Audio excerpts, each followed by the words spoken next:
Here is something that we probably don't talk about enough as a society. It is physically impossible, as in fundamentally, cosmically, neurologically, metaphysically impossible for someone to stay pissed off or stay in a bad mood while someone hands them a balloon animal. Try it sometime. You could be in the middle of a complete existential breakdown, your life falling apart in real time, and then all of a sudden, somebody hands you one of these guys.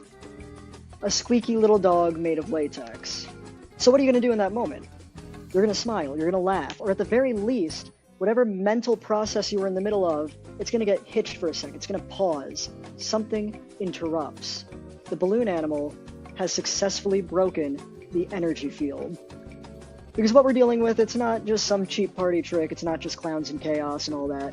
Balloon animals, as we're going to look at them today, and as we're going to learn how to make a few at the end of the video, they function as an energy working tool. Specifically, an energy working tool that we can see as a technology of primordial silliness. Primordial silliness is the kind of powerful force that doesn't soothe seriousness, nor does it defeat it. Rather, it detonates it, like laughter shot through a doctrine or a whoopee cushion going off in a cathedral. And according to some sources, some being quasi-academic, some mythic, some too weird to fact-check, balloon animals used to be used in ancient days as sacred offerings. If your idea of self-care is just a bubble bath, you're missing out. Unlock something ancient. The real magic happens June 21st at Tranquility Salt Cave. On Friday, June 21st, Tranquility Salt Cave in Columbus is hosting a one-of-a-kind event you won't want to miss. The ancient Egyptian inner child healing space, led by Marcus Christolite of Sacred Light. Picture this, relaxing in the only Himalayan salt cave in Columbus, surrounded by glowing salt walls and gentle twinkling lights. For the first 2 hours you'll dive deep into original Egyptian spirituality, learning about ancient guides and discovering powerful tools for healing your inner child. This isn't just a lecture, it's a chance to reflect, journal, and connect with others who are on the same journey. And yes, there's reishi coffee and cacao to sip as you explore. Then, as the evening unfolds, the group will choose the guides to connect with during a soothing hour-long Egyptian sound healing meditation inside the salt cave itself. Imagine the resonance of chakra singing bowls, the gentle energy of salt, and the sacred guidance of Marcus Christolite, all coming together to help you release old patterns and step into a new sense of peace. If you're feeling called to transform, heal, or just experience something truly unique, now's your chance. Spots are limited and just $55. Secure yours at tranquilitysaltcave.com/events. Questions? DM Marcus Christolite or call Tranquility at 614-859-3419. Step into the cave, awaken your spirit, and let ancient wisdom light the way.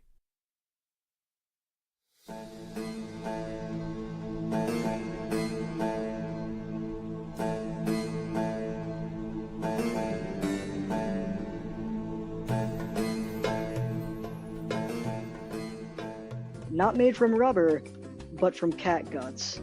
This is gonna get weird, stay with me.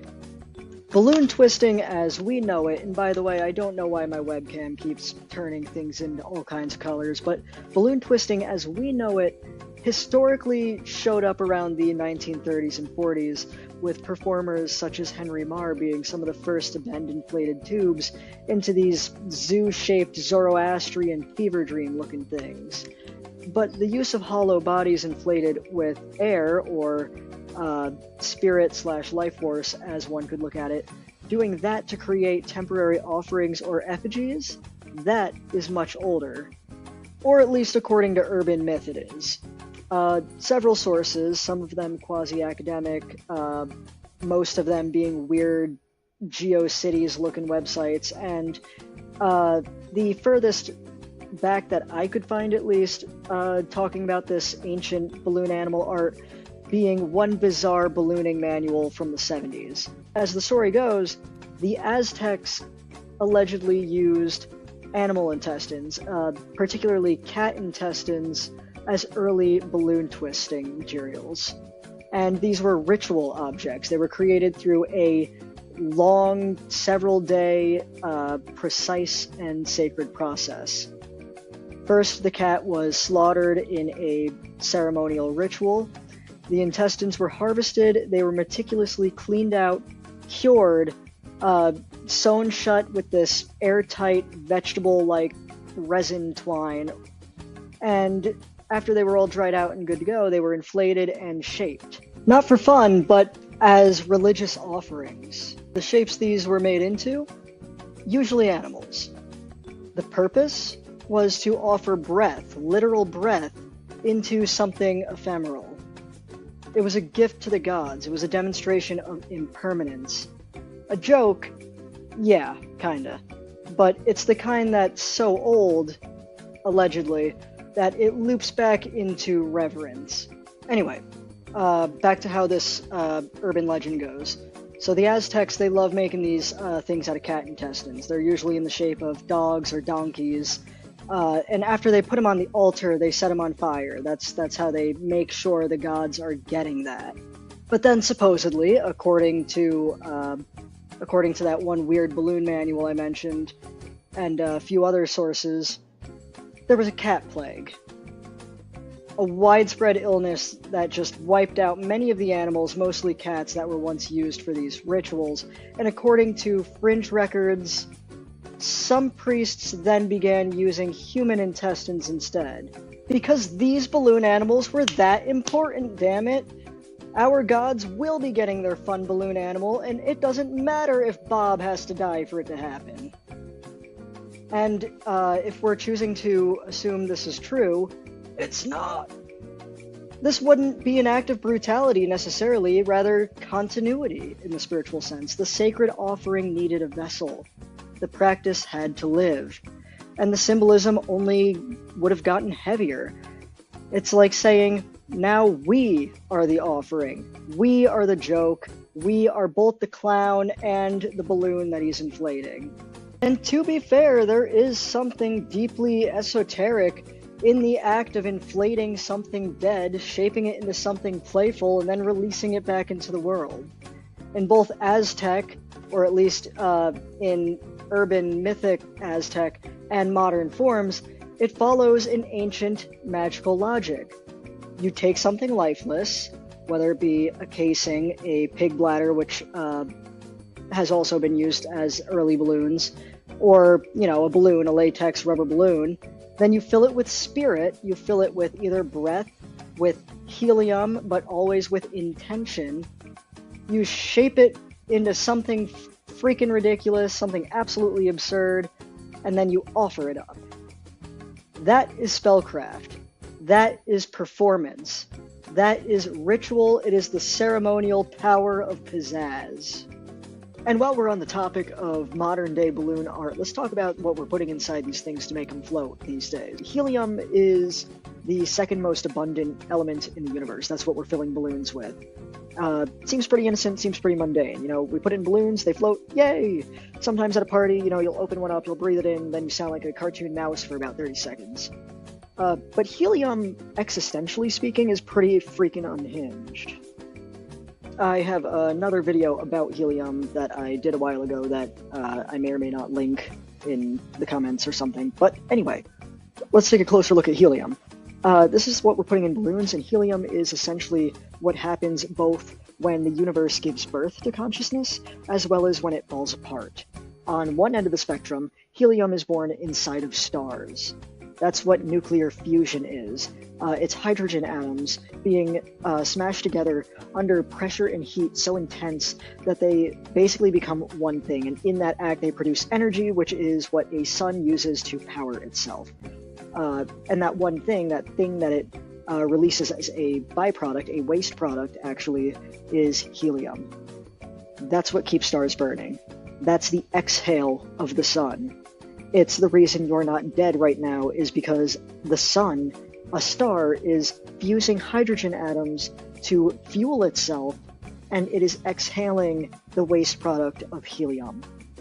So helium is just that. It is the cosmic exhale of light itself. It's what a star sighs out after creating the energy that sustains us. It is functionally a mortal stellar breath. And then on the other hand, we have helium formed through fission, through nuclear fission. Stars are nuclear fusion. Nuclear fission is where we get most of the helium here on Earth that fills our balloons. And the helium that we actually trap and use here on Earth, especially for balloons, it's not harvested from the starlight, it's mined, which in and of itself is fucking hilarious to think that there are helium miners. But helium is mined from underground caverns where fucking uranium and thorium have spent millions of years rotting, breaking down through radioactive decay.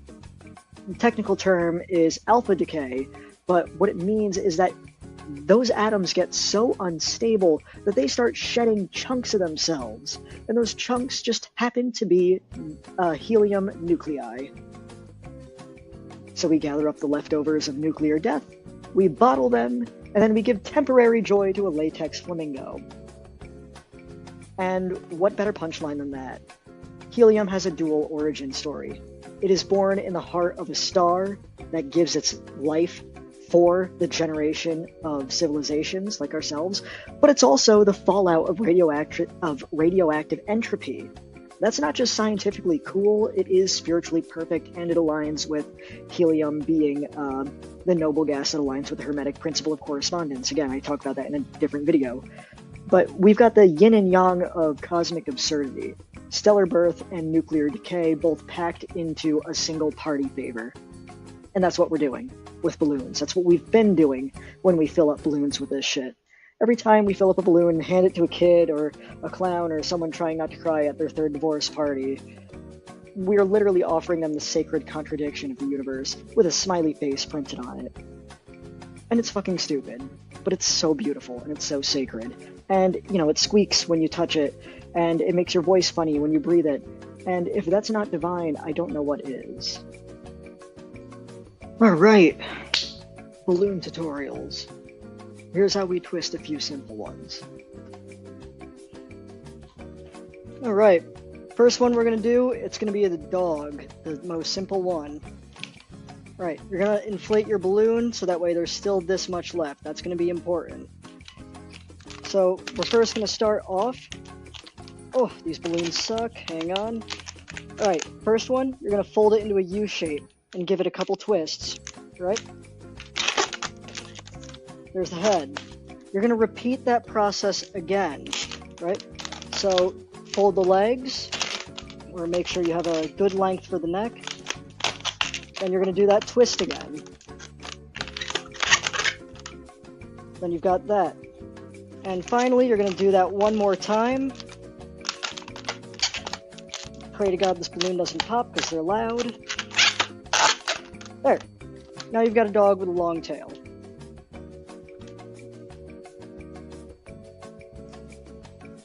Alright, the second one we're going to do is a sword. We're going to be doing like a rapier style sword. I'm going to start out with one inflated balloon.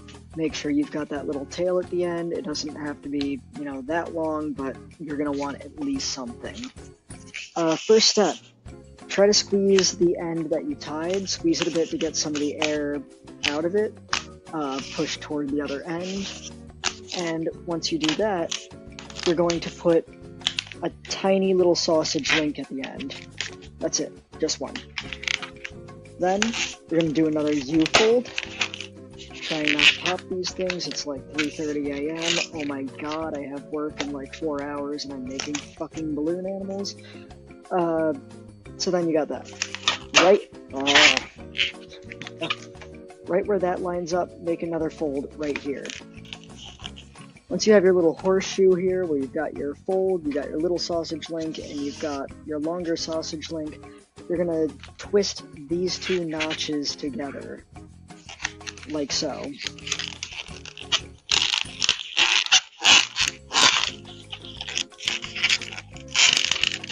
Alright. Next, you've got two options. Well, three, really. You can either, one, if you're at a bachelorette party, keep it exactly as is. Perfect party favor. Assuming you're not at a bachelorette party, nor are you in San Francisco, You can either finish your sword right away by taking the long end and putting it right through the loop, like so.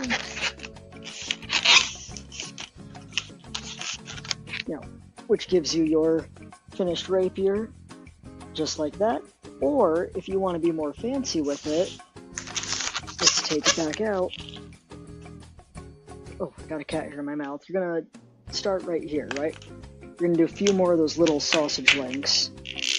I'm out of that little tail at the end, so we're gonna stop at 4 of these. But once you've got your little sausage links, then you take your balloon end and you feed it through.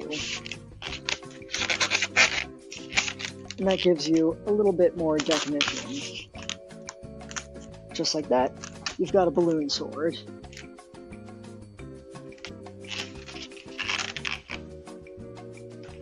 By the way, I had not mentioned before starting the balloon twisting tutorials, but if you plan on doing this, you're going to want decent balloons. I personally, just speaking as someone who used to do this professionally, I would recommend using either Qualitex or Betalic brand. They are the best for twisting, hands down. Or even Walmart is okay. I'm using Dollar General balloons, and just to make that dog and the sword, I went through probably about 75% of the balloons I had. Don't get them from Dollar Tree. Alright, now this is going to be the largest one we make. We're going to make an octopus. And if any of them are going to make you want to have the better balloons I had mentioned, this one's going to be it. First, we're going to blow up our 260.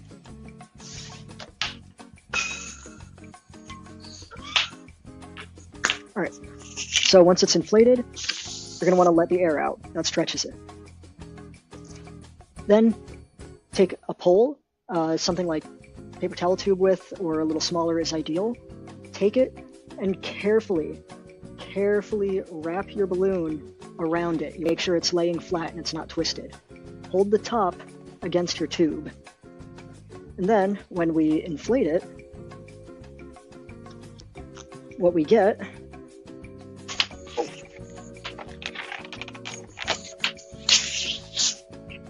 is a shitty balloon that won't hold air. Let's try that again. Alright, blow up the balloon, and then let the air out. That stretches it out. The next step, take a tube of some kind, ideally somewhere about the size of like a paper towel tube, maybe a little thinner, and you're going to hold the closed end of your balloon against the tube. Carefully wrap it, not too tight, making sure it lays flat and the balloon does not twist. And the result that you get, when you move into camera view,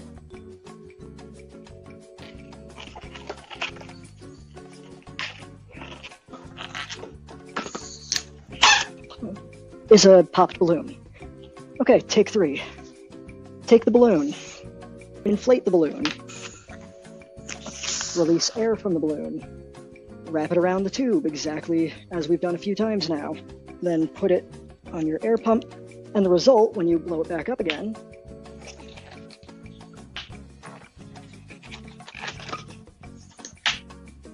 is you get a nice curly balloon. Now we're going to tie it. Okay, step 1, and it only took us 4 balloons to get there.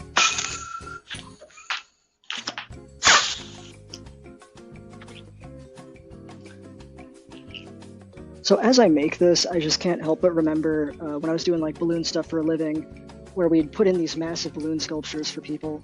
This woman was doing a watermelon patch themed birthday party for her son's first birthday. She called me, she said, "Hey, are the Mylar foil watermelon balloons the same color as latex?" I said, yeah, they're dark red. All right, cool, thanks, bye. A few months later, the party is happening. She calls, screaming, crying, "You said these were dark red! They're berry! The party's ruined!" It's like, you're right, lady, I'm sure your child's traumatized at those freaking balloons, huh? All right, now that we've got both of our curly balloons, somewhere in the middle, you're gonna pinch it a little bit, just to loosen it up, okay? All right. Then you're going to give it that little twist.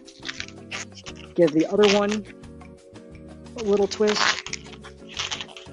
Then you're going to take both of them at the twist points and put them together. Now, I'm going to try to put one more on there. I hope it doesn't pop. Normally you would do this, you would make 2 of these guys, but for the sake of not risking waking up the neighbor with one of these balloons popping, because you know, you'd be surprised how much louder a 260 is compared to a typical round balloon.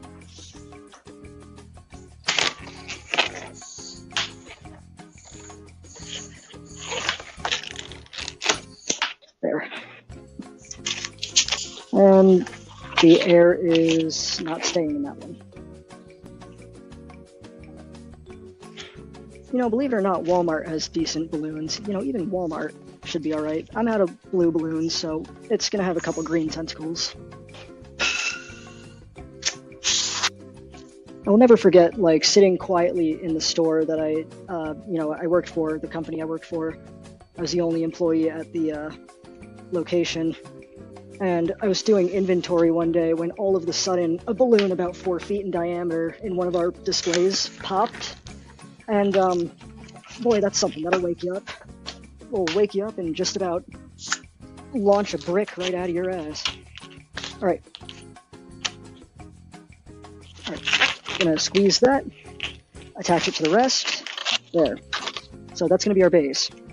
Next, take a regular round balloon, blow that up, and that balloon's no good. All right, try another balloon, stretch it, blow it up.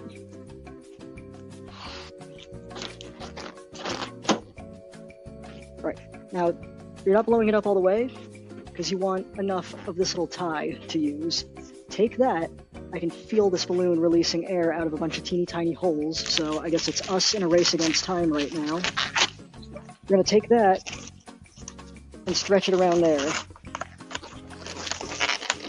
With our octopus's shrinking head, I can see the little micro holes in there. All right, race against time while he's still got a cranium.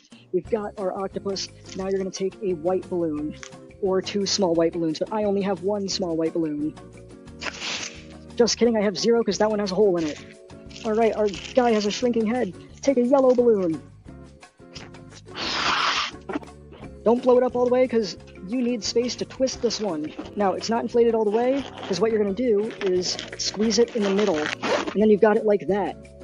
Then take that and press it against the other balloon with his rapidly shrinking head. And then you quick get a magic marker. Oh my god, his head's already so much smaller. And then you have your octopus. Kind of adjust the tentacles a little bit here. There we go. You have your octopus. Ta-da! They also make a fashionable hat. You want to be on top?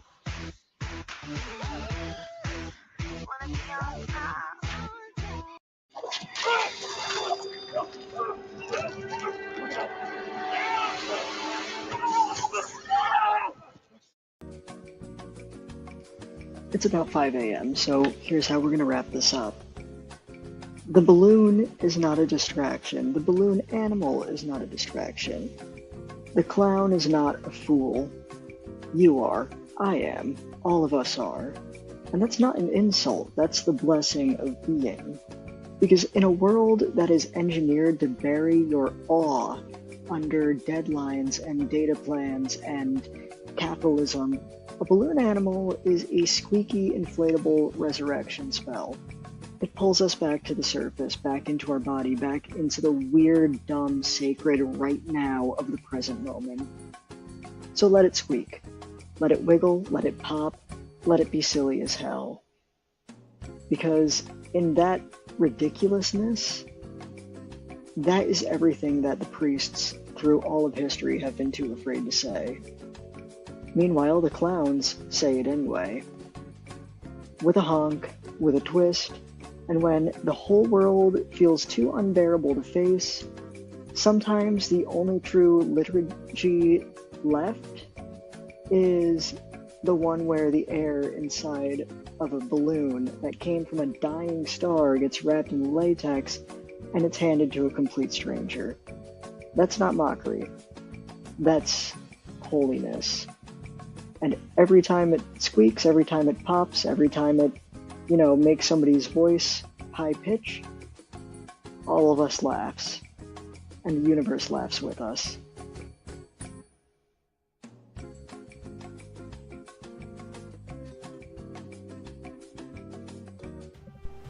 Blue tiger's eye, Super 7 crystals, throat chakra, singing bowl, raw rising codes, Greek Olympians, Zeus, calling in the chief of the Olympians, God of the sky, lightning and thunder, rain the storms of light into my life to clear, restore balance and order to my mind, body, spirit complex. I am allowing your lightning and thunder and justice of truth to be at play with my faith within my being. I am trusting in my innate connection to the Eternal Father, as the Father is in me, and I am in the Father. I am holding integrity, values, and healthy boundaries as I continue to serve for the highest good of all. I am